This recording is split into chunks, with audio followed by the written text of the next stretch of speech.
लोग BPSC law officer question paper 2025 को हम लोग डिस्कस करेंगे।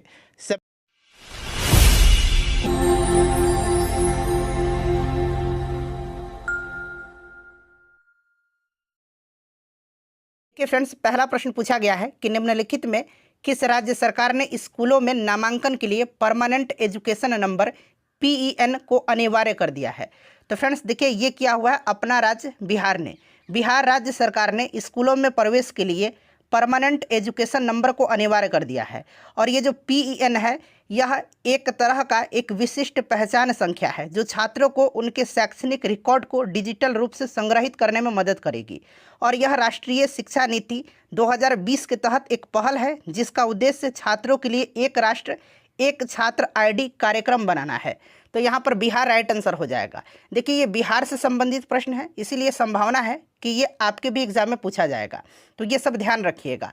चलिए, उसके बाद देखिएगा, ये करंट अफेयर्स का प्रश्न है कि फरवरी 2025 में गूगल कंपनी भारत के बेंगलोर शहर में अपना सबसे बड़ा कैंपस किस नाम से खोला है। और देखिए, मोस्टली जो करंट अफेयर्स हैं ये 2025 के ही हैं। तो देखिए फ्रेंड्स, इसका राइट आंसर हो जाएगा, आपको ध्यान रखना है कि ये राइट आंसर अनंत हो जाएगा, ठीक है ना। गूगल ने भारत में अपना सबसे बड़ा ऑफिस कैंपस अनंत खोला है। कहाँ पर? तो फ्रेंड्स याद रखना है, यहाँ पर मेंशन भी किया है भारत के बेंगलोर शहर में, ठीक है ना। इसको आप ध्यान रखिएगा। और बेंगलुरु के महादेवपुरा में स्थित यह परिसर है दुनिया में गूगल के सबसे बड़े परिसरों में से एक है, जो भारत की वैश्विक प्रौद्योगिकी और AI विकास में महत्वपूर्ण भूमिका को दर्शाता है। तो यहाँ पर अनंत राइट आंसर हो जाएगा। और देखिए, अनंत जो है ना, ये संस्कृत शब्द जो है, इसका अर्थ होता है असीम या अपरिमित, ये सब आप जानते हैं। चलिए, उसके बाद देखिएगा कि देश के पहले बाल कैंसर अस्पताल यानी कि चाइल्ड कैंसर अस्पताल जो है, चाइल्ड कैंसर हॉस्पिटल, इसकी स्थापना कहाँ की गई है। ये भी बिहार से ही संबंधित प्रश्न है, इसीलिए और भी इंपॉर्टेंट हो जाता है। देखिए फ्रेंड्स, 2025 में BPSC के द्वारा जितने भी एग्जाम कराए गए हैं, सारा क्वेश्चन पेपर मैं आपको कवर करवा रहा हूँ। ऑलरेडी मैंने आपको DSO का पेपर कराया हुआ है, मोटर व्हीकल इंस्पेक्टर का पेपर कराया हुआ है, उसके बाद देखिए एक मिनरल ऑफिसर का पेपर हुआ है, उसको भी मैंने कराया हुआ। मैंने 4-5 पेपर BPSC का इस बार जो कराया गया है 2025 में वो करवाया हुआ है। मैंने प्लेलिस्ट बना दी है इनका, आप चाहे तो चैनल पर चले जाइए, प्लेलिस्ट ओपन करके सभी वीडियोस को देख सकते हैं, लिंक डिस्क्रिप्शन में भी आपको मिल जाएगा, ठीक है। तो देखिए, देश के पहले बाल कैंसर अस्पताल की स्थापना जो है ना, ये आपका किया गया है फुलवरिया शरीफ में। तो ऑप्शन नंबर यहाँ पर A राइट आंसर हो जाएगा, फुलवारी शरीफ, ठीक है ना। यहाँ पर फुलवरिया शरीफ लिख दिया गया है, फुलवारी शरीफ याद रखिएगा। बिहार के मुख्यमंत्री नीतीश कुमार ने राजधानी पटना के फुलवारी शरीफ में एक चाइल्ड स्पेशल कैंसर अस्पताल की आधारशिला रखी थी। और यह अस्पताल देश में अपनी तरह का पहला केंद्र होगा जहाँ विशेष रूप से 18 वर्ष तक के बच्चों के कैंसर का इलाज किया जाएगा। तो ये फुलवारी शरीफ आप याद रख लीजिएगा, ठीक है ना। आइए देख लेते हैं कि अंग्रेजी वाले सेक्शन में क्या लिखा गया है। हाँ, यहाँ पर आप देख सकते हैं अंग्रेजी में फुलवारी शरीफ लिखा गया है, ठीक है ना। और हिंदी में यहाँ पर थोड़ा सा एरर हुआ है, तो ये फुलवरिया शरीफ हो गया है, ठीक है, बट फुलवारी शरीफ आप याद रखिएगा। चलिए, उसके बाद देखिएगा कि सर्वाधिक ग्रैंड स्लैम मैच खेलने वाला खिलाड़ी कौन है। सर्वाधिक ग्रैंड स्लैम मैच खेलने वाला खिलाड़ी कौन है। तो फ्रेंड्स, ये नोवाक जोकोविच बन गए हैं, ठीक है ना। नोवाक जोकोविच बन गए हैं और उन्होंने रोजर फेडरर का रिकॉर्ड तोड़ा है, इसको ध्यान रखिएगा। तो यहाँ पर आपका नोवाक जोकोविच हो जाएगा, ऑप्शन नंबर D, क्लियर। और देखिए, नोवाक जोकोविच ने किसी भी अन्य सक्रिय टेनिस खिलाड़ी की तुलना में सबसे ज़्यादा 24 ग्रैंड स्लैम खिताब जीता है, यानी कि सबसे ज़्यादा इन्होंने ग्रैंड स्लैम का खिताब जीता हुआ है। तो ये भी आप ध्यान रखिएगा।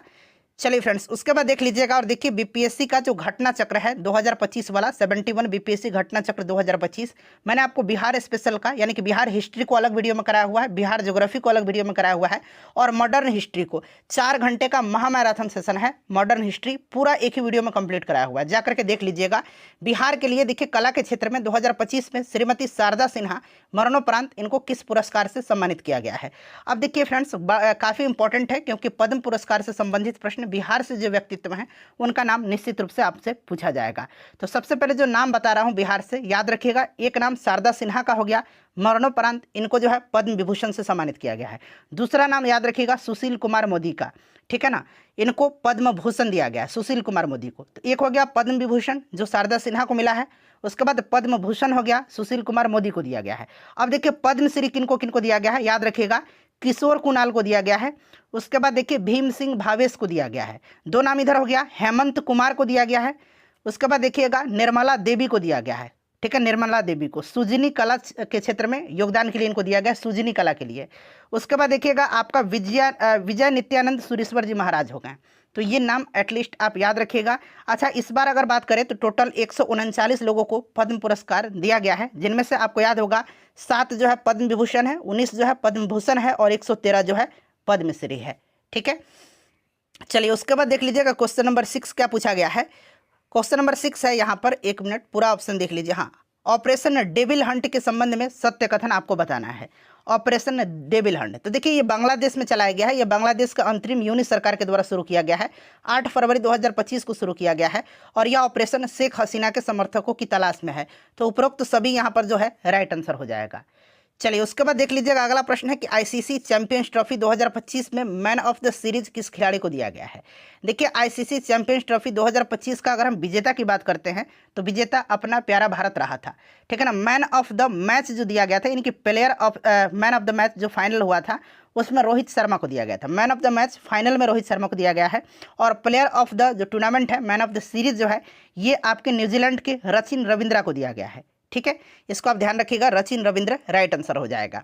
चलिए उसके बाद देखिएगा कि विजडन क्रिकेटर्स ऑफ वर्ल्ड 2025 से संबंधित कौन है, इसमें से बताइएगा राइट आंसर क्या हो जाएगा यहाँ पर। तो देखिए wisdom cricketer of the world 2025 दिया गया है किसको, तो फ्रेंड्स आपको ध्यान रखना है, ये आपका दिया गया है पुरुष क्रिकेटर में जसप्रीत बुमराह को और महिला क्रिकेटर में स्मृति मंधाना को। ठीक है ना। तो यहाँ पर देखिए जसप्रीत बुमराह और स्मृति मंधाना को। अच्छा, इसके अतिरिक्त निकोलस पूरन, आपको याद होगा वेस्ट इंडीज के क्रिकेटर हैं, निकोलस पूरन को विजडम का दुनिया का सर्वश्रेष्ठ T20 क्रिकेटर चुना गया है। ठीक है, तो ये अलग से याद रखिएगा। चलिए उसके बाद देखिए पूछा गया है कि 11वीं ब्रिक्स पर्यावरण मंत्रियों की बैठक 3 अप्रैल 2025 का आयोजन कहाँ पर हुआ है, बताइए करेक्ट आंसर क्या हो जाएगा। तो देखिए 11वीं ब्रिक्स पर्यावरण मंत्रियों की बैठक जो है ये ब्राजील के ब्राजीलिया में आयोजित हुई थी और इसमें जो है नेतृत्व भारत के पर्यावरण, वन और जलवायु परिवर्तन मंत्रालय के जो अतिरिक्त सचिव हैं श्री अमनदीप गर्ग ने किया था। अमनदीप गर्ग ने, याद रखिएगा, इसमें भारत का नेतृत्व अमनदीप गर्ग ने किया था। ठीक है, ब्राजीलिया यहाँ पर राइट आंसर हो जाएगा। ठीक है ना, ब्राजीलिया करेक्ट आंसर हो जाएगा, याद रखिएगा।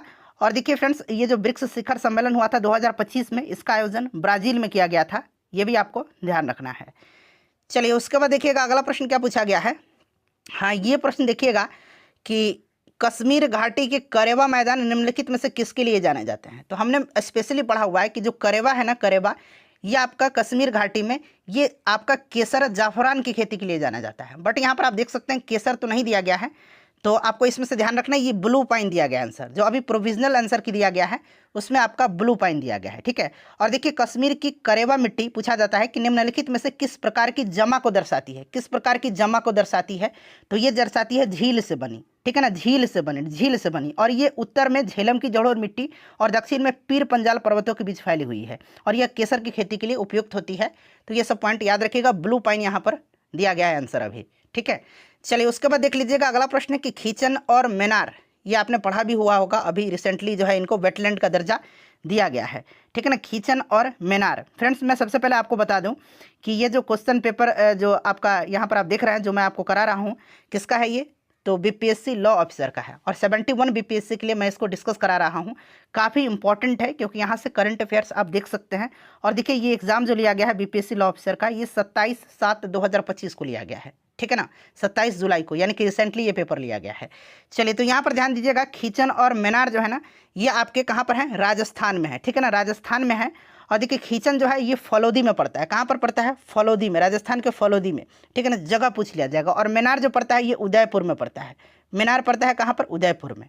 ठीक है, और अभी जो है टोटल अब रामसर साइट की संख्या 91 हो गया है, तो ये भी आप ध्यान रखिएगा। ठीक है, चलिए उसके बाद देखिए पूछा गया कि निम्नलिखित में से कौन सा क्षेत्र मालवा के पठार की पूर्वी सीमा को निर्धारित करता है। मालवा के पठार की पूर्वी सीमा को निर्धारित करता है। अब देखिए मालवा के पठार की बात करते हैं तो मुख्य रूप से ये मध्य प्रदेश में जो है स्थित है। ठीक है, और इस पठार के उत्तर पश्चिम में अरावली पर्वतमाला है, दक्षिण में विंध्य पर्वतमाला है और पूर्व में बुंदेलखंड क्षेत्र से घिरा हुआ है। तो पूर्वी सीमा बुंदेलखंड क्षेत्र, ऑप्शन नंबर ए यहाँ पर करेक्ट आंसर हो जाएगा। और मालवा पठार खनिज संसाधनों से समृद्ध है और इसमें कोयला और चूना पत्थर के महत्वपूर्ण भंडार पाए जाते हैं। चलिए उसके बाद देख लीजिएगा कि ब्राह्मणी नदी का निर्माण निम्नलिखित में से किन नदियों के संगम से होता है। आजकल जो है किस नदी का निर्माण किसके संगम से होता है, ये बड़ा पूछा जा रहा है। ठीक है ना, तो ध्यान रखना आपको यहाँ पर कि ये ब्राह्मणी नदी का निर्माण जो हुआ है ये आपका यहाँ पर कोयल और संघ नदी से, ठीक है ना, कोयल और संघ नदी, याद रखिएगा, ठीक है ना, कोयल और संघ नदी। तो यहाँ पर राइट आंसर हो जाएगा कोयल और संघ, ठीक है। चलिए, तो यहाँ पर राइट आंसर हो जाएगा कोयल और देखिए कोयल और आपको याद रखना है यहाँ पर कोयल और आपका दक्षिण कोयल और शंख, स्पेशली दक्षिण कोयल और शंख याद रखिएगा।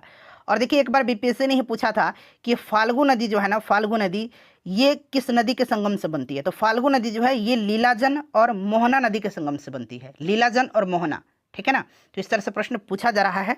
चलिए उसके बाद देखिए आगे क्या पूछा गया है, क्वेश्चन नंबर 14 में देख लीजिएगा। कह रहा है इनमें से कि निम्नलिखित में से देखिए किस स्थान पर वार्षिक तापांतर सबसे अधिक है, वार्षिक तापांतर। तो देखिए यहाँ पर आप कोचीन, मुंबई और बेंगलुरु देख रहे हैं। देखिए कोचीन, बेंगलुरु और मुंबई ये सब शहर जो है ना ये समुद्र के पास स्थित है, इसीलिए इन स्थानों पर तापमान की वार्षिक सीमा कम होती है, ठीक है ना। और इसमें जो है वार्षिक तापांतर जो है कम होता है। और यहाँ पर पूछा गया सबसे अधिक होगा तो नई दिल्ली में हो जाएगा, ठीक है ना, नई दिल्ली यहाँ पर राइट आंसर हो जाएगा। चलिए फ्रेंड्स, उसके बाद देखिएगा कि जनपाओ पहाड़ियों से निम्नलिखित में से कौन सी नदी निकलती है। जनपाओ पहाड़ियों से, जनपाओ पहाड़ियों से कौन सी नदी निकलती है, बताइए। जनपाओ पहाड़ी ये मध्य प्रदेश में है, ठीक है ना, जनपाओ हिल्स। और देखिए यहाँ से जो नदी निकलती है ये नदी चंबल नदी है, ठीक है। चंबल नदी आपको याद होगा यमुना की सहायक नदी है, ठीक है, ट्रिब्यूटरी रिवर है ये यमुना की। तो यहाँ पर चंबल करेक्ट आंसर हो जाएगा, ठीक है फ्रेंड्स। चलिए उसके बाद देख लीजिए अगला प्रश्न पूछा गया कि निम्नलिखित में से कौन सा विकल्प भारत में खारी और क्षारीय मिट्टी का प्रतिनिधित्व करता है, ये आपसे पूछा गया है, बताइए। तो यहाँ पर देखिए भारत में अगर खारी और क्षारीय मिट्टियों की बात करते हैं तो इसमें देखिए मैं नाम बता रहा हूँ, ये नाम याद रखिएगा। रेह, ऊसर, कलर, राकर, उसके बाद देखिएगा थूर, चौपन, ठीक है ना, ये सब नाम याद रखिएगा। रेह, ऊसर, कलर, राकर, उसके बाद थूर, यहाँ पर आप थूर देख रहे हैं, आंसर थूर ही होगा, और चौपन, ठीक है। तो ये आपके इतने नामों से इनको जाना जाता है। और ये मिट्टियाँ शुष्क और अर्ध शुष्क क्षेत्रों में पाई जाती हैं जहाँ जल निकासी की समस्या होती है। और इन मिट्टियों में सोडियम, कैल्शियम, मैग्नीशियम जैसे लवणों की उच्च सांद्रता होता है जिसके वजह से ये बंजर होती हैं, ठीक है ना। तो ये खारी और क्षारीय मिट्टी, रेह, ये सब नाम याद रखिएगा। थूर, रेह, ऊसर, कलर, राकर, चौपन, ठीक है ना, ऑप्शन डी हो जाएगा। चलिए उसके बाद देख लीजिएगा सूची दिया गया है, मिलान करना है। एक तरफ देखिए दर्रा दिया गया है और दूसरी तरफ ये कहाँ पर है, संबंधित राज्य का नाम दिया गया है। तो नीति दर्रा आपको मैंने बताया भी है कि ये उत्तराखंड में पड़ता है, ठीक है ना, उत्तराखंड में पड़ता है। चलिए अब देखिए यहाँ पर रोहतांग दर्रा जो है, रोहतांग ये हिमाचल प्रदेश में है। उसके बाद लिखा पानी जो है ये अरुणाचल प्रदेश में है। और खुंजरेब दर्रा जो है ये लद्दाख में पड़ता है, ठीक है ना, लद्दाख में, इसको आप ध्यान रखिएगा। चलिए उसके बाद देख लीजिए अगला प्रश्न क्या पूछा गया है, यहाँ पर है अगला प्रश्न। हाँ, यहाँ से देखिएगा कि युद्ध का प्रारंभ मनुष्यों के मस्तिष्क में होता है, ठीक है, प्रश्न को ध्यान से पढ़िएगा। युद्ध का प्रारंभ मनुष्यों के मस्तिष्क में होता है, किस ग्रंथ में ये उल्लेखित है। तो फ्रेंड्स देखिए ये जो है आपका ये अथर्ववेद में है, ठीक है ना, अथर्ववेद में है। और इस कहावत का अर्थ है कि युद्ध की शुरुआत विचारों, भावनाओं और इरादों में होती है जो मनुष्य के मन में उत्पन्न होते हैं, ठीक है। और आपने देखा भी होगा यूनेस्को का घोषणा पत्र, उसमें भी उल्लिखित है कि युद्ध मनुष्यों के मस्तिष्क में प्रारंभ होते हैं, ठीक है।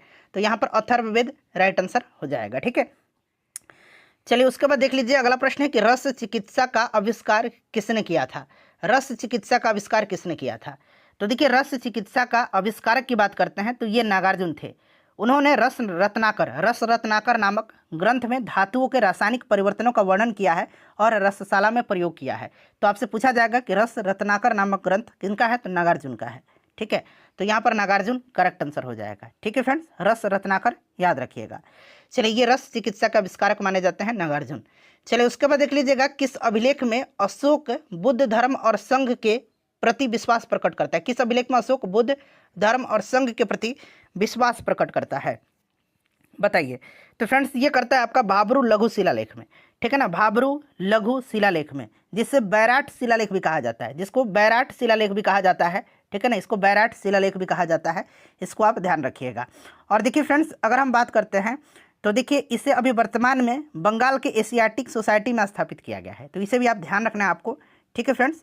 चलिए और यहाँ पर आप देख सकते हैं फ्रेंड्स कि ये जो आपका यहाँ पर देखिएगा मस्की का जो शिलालेख है इसमें अशोक को देवनाम प्रिय, अशोक देवताओं का प्रिय, ये सब कहा गया है। चलिए उसके बाद देखिएगा कि पल्लव वंश का अंतिम शासक कौन था। पल्लव वंश की बात करते हैं तो स्थापना इसका सिंह विष्णु ने किया था, ठीक है। और अंतिम शासक जो था ये अपराजित बर्मन था, अपराजित बर्मन। और संस्थापक कौन था? सिंह विष्णु था। राजधानी इनकी कांचीपुरम हुआ करती थी, ठीक है। चलिए उसके बाद देख लीजिएगा 22 नंबर प्रश्न क्या पूछा जा रहा है कि स्वर्गद्वारी नाम का मतलब स्वर्गद्वारी नामक, ये अलग अलग हो गया, नामक शिविर किस सुल्तान से संबंधित था? स्वर्गद्वारी, तो स्वर्गद्वारी नामक शिविर जो है ये संबंधित मोहम्मद बिन तुगलक से है। और यह शिविर कन्नौज के पास, ध्यान रखिएगा किस नदी के किनारे है, ये भी पूछा जा चुका है मतलब भारत के किसी एग्जाम में। तो आपको याद रखना है स्वर्गद्वारी नामक शिविर जो है ना, यह आपका मोहम्मद बिन तुगलक से संबंधित है। और यह शिविर कन्नौज के पास गंगा नदी के तट पर स्थित है, जहां मोहम्मद बिन तुगलक ने दोआब क्षेत्रों में किसान के विद्रोह और अकाल के कारण दिल्ली छोड़ने के बाद 2.5 साल बिताया था। तो यहाँ पर आपका राइट आंसर हो जाएगा मोहम्मद बिन तुगलक। चलिए उसके बाद देखिएगा कि निम्नलिखित में से कौन सा सुल्तान, यहाँ पर देखिए, बाहरी विश्व के लोगों के साथ करीबी कूटनीतिक, सांस्कृतिक और आर्थिक संपर्क का पक्षधर था? कौन सा सुल्तान बाहरी विश्व के लोगों के साथ करीबी कूटनीतिक, सांस्कृतिक और आर्थिक संपर्क का पक्षधर था? तो फ्रेंड्स ये आपका कौन था? मोहम्मद बिन तुगलक ही था, मोहम्मद बिन तुगलक, ठीक है ना। इसने अपने शासनकाल के दौरान विदेशी शक्तियों के साथ राजनयिक संबंध स्थापित करने और अन्य क्षेत्रों के साथ सांस्कृतिक आदान प्रदान करने को बढ़ावा देने की मांग किया था। तो यह आपका मोहम्मद बिन तुगलक हो जाएगा, ठीक है। और ये जो नीति था आपका, इसका उद्देश्य व्यापार और वाणिज्य को बढ़ावा देना था।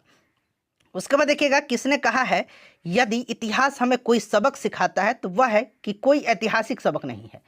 किसने कहा है कि यदि इतिहास हमें कोई सबक सिखाता है तो वह है कि कोई ऐतिहासिक सबक नहीं है? तो फ्रेंड्स ये किसका है? तो मतलब ये कथन, तो यह आपका है लुसियन फेब्रेवे का, ठीक है ना, लुसियन फेब्रेवे का। यहाँ मैं अंग्रेजी में लिखता हूँ लुसियन यहाँ पर देखिए फेब्रे, ठीक है। चलिए उसके बाद देख लीजिएगा स्वतंत्र पट, स्वतंत्रता संबंधी भित्ति के एक संकलन के लेखक कौन है? ठीक है ना। तो यहाँ पर देखिए Swatantrata Pattu, A collection of song of freedom, ठीक है ना, मैंने अंग्रेजी में बता दिया, क्लियर। तो इसको लिखा है सुब्रमण्य भारती ने, ठीक है ना, यहाँ पर देख सकते हैं सुब्रमण्य भारती ने, तो ध्यान रखिएगा ये। चलिए अब थोड़ा सा ध्यान दीजिएगा, देखिए इसमें 25 प्रश्न यहाँ पर आपने देख लिया जो कि करंट अफेयर्स हिस्ट्री से पूछे गए हैं, ठीक है। अब देखिए क्वेश्चन नंबर 26 से लेकर के क्वेश्चन नंबर 50 में क्या है? रीजनिंग के प्रश्न है, मैथ के प्रश्न है और अंग्रेजी के प्रश्न पूछे गए हैं। उसके बाद देखिए क्वेश्चन नंबर 51 से लेकर के क्वेश्चन नंबर 75 तक जो होगा इसमें आपका साइंस पूछा गया है। और फिर 76 से लेकर के 100 तक में जो है कंप्यूटर के प्रश्न पूछे गए हैं। तो हमारे लिए ये 1 से लेकर के 25 तक और फिर 51 से लेकर 75 तक साइंस वाला पोर्शन इंपॉर्टेंट है, तो यही हम कवर करेंगे। और मैं आपको बता दूं फ्रेंड्स कि पीडीएफ जो है आप टेलीग्राम से जुड़िए, जितना भी पेपर मैं कराया हूँ सारा पीडीएफ आपको दूंगा। टेलीग्राम का नाम सक्सेस केंद्रा क्विज है, सक्सेस केंद्रा क्विज, वहाँ पर जुड़ जाइए जा करके, ठीक है। चलिए अब आ जाते हैं हम लोग क्वेश्चन नंबर, यहाँ पर मैथ के प्रश्न हैं, आप देख भी सकते हैं, ठीक है ना। मैं पीडीएफ पर दे दूंगा, आंसर भी वहाँ पर दे दूंगा, ये सब आप लोग जा करके टेलीग्राम से देख करके आप लोग खुद से सॉल्व कर लीजिएगा। आते हैं हम लोग क्वेश्चन नंबर 51 पर, ठीक है ना फ्रेंड्स। देखिए यहाँ से आपका 51 स्टार्ट हो रहा है। चलिए अब यहाँ से ध्यानपूर्वक साइंस के प्रश्नों को पढ़िएगा। देखिए प्रश्न है कि तूफान आने की शुरुआत में बैरोमीटर की रीडिंग में क्या होगा? बताइए, तूफान आने की शुरुआत में बैरोमीटर की रीडिंग में क्या होगा? तो आपने पढ़ा हुआ है कि रीडिंग एकाएक गिर जाता है, गिरता है ना, क्या होता है? रीडिंग एकाएक गिर जाता है, रीडिंग का गिरना एकदम से शुरू हो जाएगा, ठीक है, ध्यान रखना आपको। चलिए उसके बाद देखिएगा कि जब एक सुई को धीरे से पानी की सतह पर रखा जाता है, धीरे से, ध्यान से देखिएगा, धीरे से पानी की सतह पर रखा जाता है तो वो तैरती रहती है, ऐसा क्यों होता है? तो देखिए फ्रेंड्स ध्यान रखिएगा, जब धीरे से इसको रखा जाता है ना तो वो तैरती है क्योंकि पानी का पृष्ठ तनाव, सरफेस टेंशन जो है सुई के वजन को संतुलित करता है और पानी के अणुओं के बीच एक मजबूत आकर्षण बल होता है जिससे पृष्ठ तनाव कहते हैं, जो पानी की सतह को लचीली झिल्ली की तरह व्यवहार करने पर मजबूर करता है, ठीक है। तो इसीलिए यहाँ पर राइट आंसर आपका हो जाएगा सतही तनाव उसे तैरने में सहायक होता है, ठीक है। चलिए उसके बाद देखिएगा कि धूप के चश्मों के क्रूक्स ग्लास, देखिए धूप के चश्मा जो होता है ये क्रूक्स ग्लास का, क्रूक्स कांच का इस्तेमाल किया जाता है, ध्यान रखना आपको, इसका उपयोग किया जाता है क्योंकि इसमें पाया जाता है। तो इसमें क्या पाया जाता है? तो फ्रेंड्स इसमें सीरियम ऑक्साइड पाया जाता है, ठीक है ना, इसमें सीरियम ऑक्साइड पाया जाता है, ध्यान रखिएगा। क्रूक्स कांच का इस्तेमाल किया जाता है धूप के चश्मों में, इसमें सीरियम ऑक्साइड पाया जाता है। उसके बाद देखिएगा कि निम्न में से किसी एक में इंफ्रारेड लाइट का उपयोग नहीं किया जाता है, ये कौन सा है जिसमें इंफ्रारेड लाइट का इस्तेमाल नहीं किया जाता है? तो देखिए जाली दस्तावेजों को पता लगाने में। चलिए उसके बाद देख लीजिएगा 55 नंबर क्वेश्चन है यहाँ पर, ये भी प्रश्न अच्छा है कि कृत्रिम उपग्रह संचार में सूक्ष्म तरंगों का उपयोग किया जाता है, ध्यान रखिए, कृत्रिम उपग्रह संचार में सूक्ष्म तरंगों का उपयोग किया जाता है। इन सूक्ष्म तरंगों की तीव्रता होता है, तो देखिए इन सूक्ष्म तरंगों की तीव्रता जो होता है ये 300 मेगाहर्ट्ज से 300 गीगाहर्ट्ज के बीच में, ठीक है ना। ऑप्शन नंबर यहाँ पर ए करेक्ट आंसर हो जाएगा, ठीक है, इसको आप ध्यान रखिएगा, क्लियर। चलिए उसके बाद देखिए ये जो आपका यहाँ पर आप देख सकते हैं सूक्ष्म तरंग जो है, सूक्ष्म तरंग विद्युत चुंबकीय तरंग होती हैं। यहाँ पर आपको इसका आवृत्ति पता चल गया, कितना रेंज है। और उपग्रह संचार में इन तरंगों का उपयोग इसलिए किया जाता है क्योंकि वे पृथ्वी के वायुमंडल में आसानी से प्रवेश कर सकती हैं और लंबी दूरी तक ये सफ़र कर सकती हैं, यात्रा कर सकती हैं। चलिए उसके बाद देखिएगा कि जब किसी लिफ्ट में देखिए नीचे उतरते हुए गति बढ़ती है, तब हमारी स्वयं का वजन, यहाँ स्वयं बना लीजिए, स्वयं का वजन जो होगा ये क्या हो जाएगा, स्वयं बना लीजिए या शरीर का वजन बना लीजिए, शरीर का वजन ज़्यादा होगा बेटर, ठीक है ना, शरीर का वजन। जब किसी, यहाँ पर देख सकते हैं, जब किसी लिफ्ट में नीचे उतरते हुए गति बढ़ती है तब हमारा शरीर का वजन क्या होता है, शरीर का वजन जो है वास्तविक वजन से कम होता है। ऑप्शन नंबर यहाँ पर ए राइट आंसर हो जाएगा, कम महसूस होने लगता है, ठीक है ना। चलिए उसके बाद अगला प्रश्न देखिएगा, किस सिद्धांत पर हाइड्रोलिक ब्रेक काम करता है। हाइड्रोलिक ब्रेक जो है ये पास्कल के सिद्धांत पर कार्य करता है। ऑप्शन नंबर डी हो जाएगा आंसर इसका। उसके बाद देखिएगा यहाँ पर है कि जल निम्नग्न पेट्रोलियम भंडार के उत्खनन के, अंग्रेजी में आइए पढ़ते हैं इसको।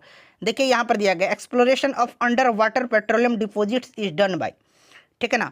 तो यहाँ पर इसका जो करेक्ट आंसर हो जाएगा ये आपका हो जाएगा इसमें से इको ऑफ सॉक, ठीक है ना, इको ऑफ सॉक हो जाएगा। यहाँ पर देख सकते हैं echo of socks, option number C यहाँ पर आंसर हो जाएगा।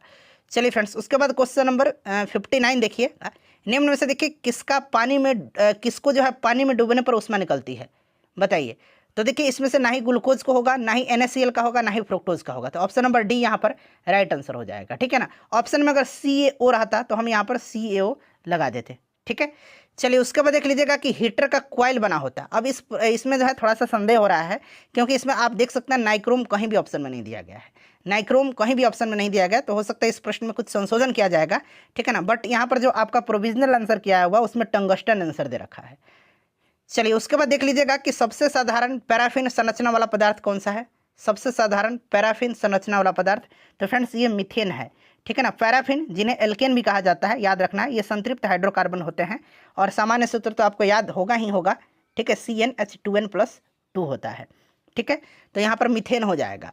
उसके बाद देखिएगा कि सीमेंट निर्माण, यहाँ पर पूरा ऑप्शन देखिए, सीमेंट निर्माण मिश्रण क्लिंकर में देखिए CaSO4 × 2H2O, ये जिप्सम का फॉर्मूला है, ये याद रखना है। और CaSO4 × ½ H2O जो होता है ये प्लास्टर ऑफ पेरिस का फॉर्मूला है। कैल्शियम सल्फेट हेमीहाइड्रेट इसका रासायनिक नाम होता है, कैल्शियम सल्फेट हेमीहाइड्रेट आपका प्लास्टर ऑफ पेरिस का।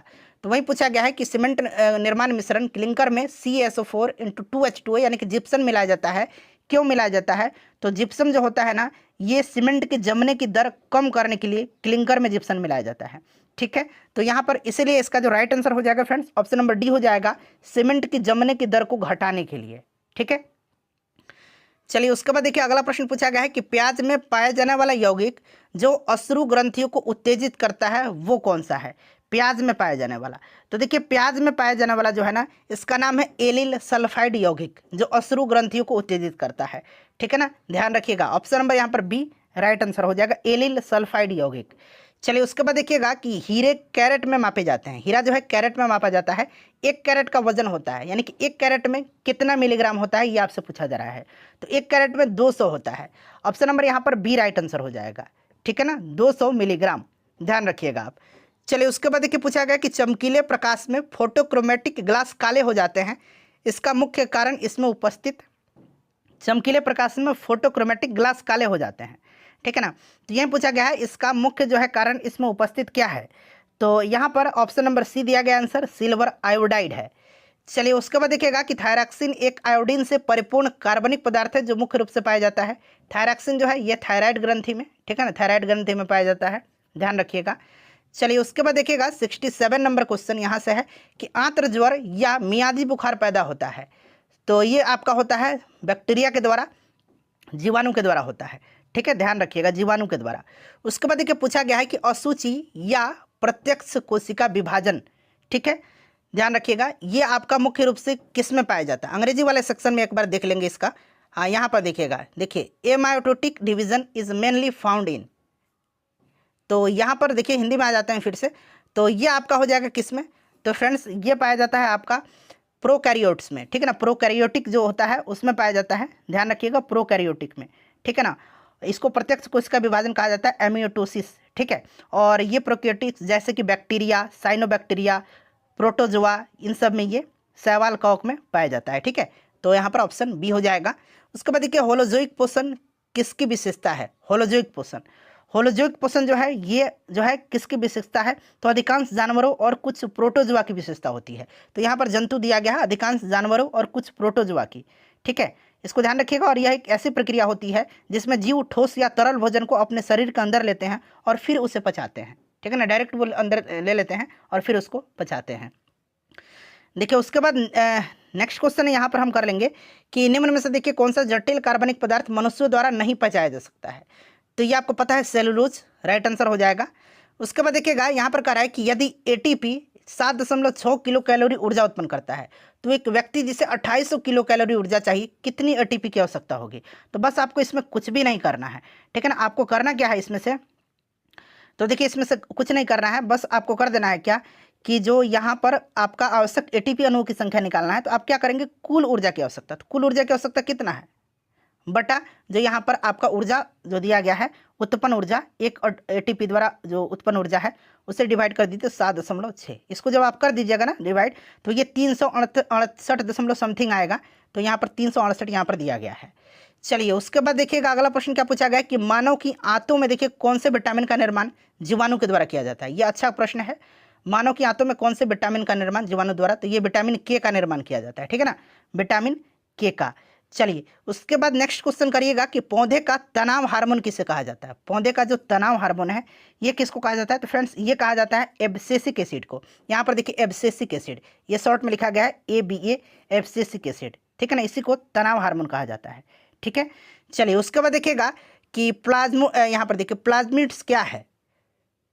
तो ये क्या है फ्रेंड्स? तो ये जीवाणु का एक्स्ट्रा क्रोमोसोमल जो है ये DNA है, ठीक है, इसको ध्यान रखिएगा। प्लाज्मिड या जीवाणु में पाया जाने वाला एक अतिरिक्त गुणसूत्रीय अनुवांशिक पदार्थ होता है। यह मुख्य गुणसूत्र से छोटा होता है। तो ऑप्शन नंबर यहाँ पर C हो जाएगा। उसके बाद देखिएगा कि निम्न में से किसमें अस्थि मज्जा नहीं मिलता है? अस्थि मज्जा नहीं मिलता है तो इसमें से जो अगर पक्षी की बात करते हैं तो राइट आंसर हो जाएगा पक्षियों में अस्थि मज्जा नहीं मिलता है, ठीक है। तो ये 75 प्रश्न हो गए। उसके बाद आप यहाँ से देख सकते हैं, मैं आपको दिखा देता हूँ फ्रेंड्स। यहाँ पर आप देख लीजिए 76 से जो है आपका कंप्यूटर स्टार्ट हो रहा है 100 तक। तो वो हमारे एग्जाम में नहीं पूछा जाएगा ना, BPSC में 71 में, तो हम लोग इसको छोड़ देते हैं। सेशन को लाइक कर दीजिएगा और इसको शेयर कर दीजिएगा। अभी 3 क्वेश्चन पेपर है लगातार